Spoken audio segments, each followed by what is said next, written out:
Bonjour à tous, Dimitri, CryptoParadise.consulting. Ravi de vous retrouver aujourd'hui dans ce petit coin sympathique de l'île Maurice. Nous sommes près de Trou-aux-Biches, sur une plage typique avec ces fils à eau qui vous mettent de l'ombre juste comme il faut. Nous sommes au début de l'hiver mauricien, au tout début, c'est-à-dire que voilà, nous arrivons à la fin du mois de mai. La petite fraîcheur entre guillemets, c'est-à-dire qu'on a un petit 25-26 degrés.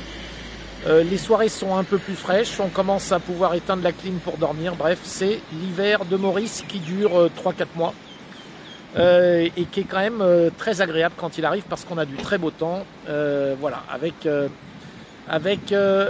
beaucoup de soleil et des températures très agréables. Voilà pour ce qui est de la météo. Aujourd'hui, je voulais vous faire une vidéo tout autre. Je voulais qu'on parle évidemment des marchés, de ce qui se passe sur le Bitcoin actuellement. Comme vous le savez, on a une situation qui est un petit peu compliquée. Et la chose que je voulais dire aujourd'hui, c'est qu'on est face à un moment qui est un moment que vous avez connu pour ceux qui sont dans ces marchés depuis maintenant plusieurs années. Tous les 3-4 ans, on a droit à ce qu'on va appeler l'hiver crypto. Il y a aussi l'hiver mauricien qui correspond cette année. Est-ce qu'on est dedans? Ça, on n'en sait rien. C'est-à-dire le véritable hiver crypto qui dure quand même en général 2 ans, comme on l'a eu en 2018-2019, même une partie de 2020, c'était même plus de 2 ans.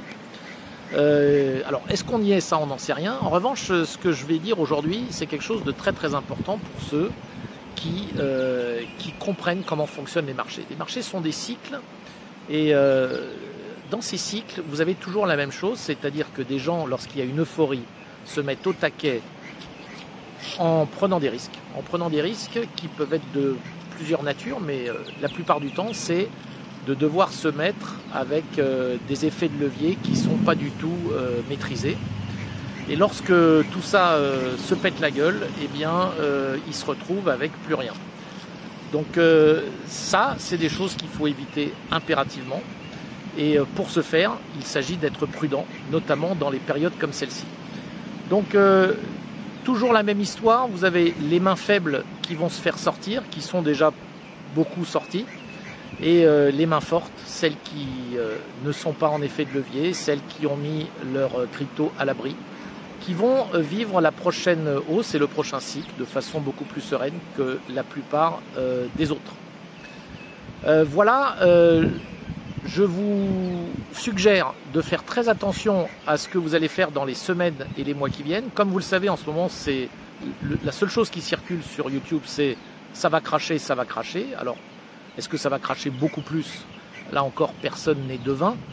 Mais si c'est le cas, mettez tout à l'abri pour être sûr de ne pas vous retrouver face aux risques qui sont les risques les plus importants. D'abord, les effets de levier à éviter absolument. Ensuite, évidemment, les risques associés à ce qui s'est passé notamment avec l'UST récemment, c'est-à-dire les problématiques de protocole, d'attaques sur des cryptos qui ne sont pas assez solidement ancrés, soit qui sont des stablecoins dangereux, comme on l'a vu avec l'UST, soit des protocoles tout simplement qui ne tiennent pas le coup, où on pourrait assister évidemment à des retraits de liquidités très forts sur certaines autres plateformes, et je nommerai pas de nom, mais je pense que certains comprennent de quoi je parle. Je parle de plateformes qui peuvent être des plateformes d'échange, qui peuvent être des plateformes sur lesquelles vous recevez des intérêts réguliers. Que se passerait-il s'il y avait des retraits massifs de liquidités de ces plateformes? Aujourd'hui, serait-il capable de tenir le coup dans chaque circonstance? C'est pas certain, vous vous en doutez. Donc, méfiance, le seul moyen de sortir du marasme qui risque d'être devant nous, encore une fois, personne n'est devin, c'est bien sûr de sécuriser tout ce qu'on a pour être sûr que lorsque le bas du marché sera devant nous, eh bien, on sera en position correcte pour pouvoir profiter de la nouvelle hausse. En revanche, toutes les mains faibles, c'est celles qui vont se faire totalement ramasser. Et vous l'imaginez bien, un bitcoin par exemple à moins de 20 000 $, pourrait mettre dans la panade énormément d'intervenants. Ça c'est certain. Donc voilà, je tenais simplement à vous faire cette vidéo. Voilà pour aujourd'hui. Je vous dis à très bientôt.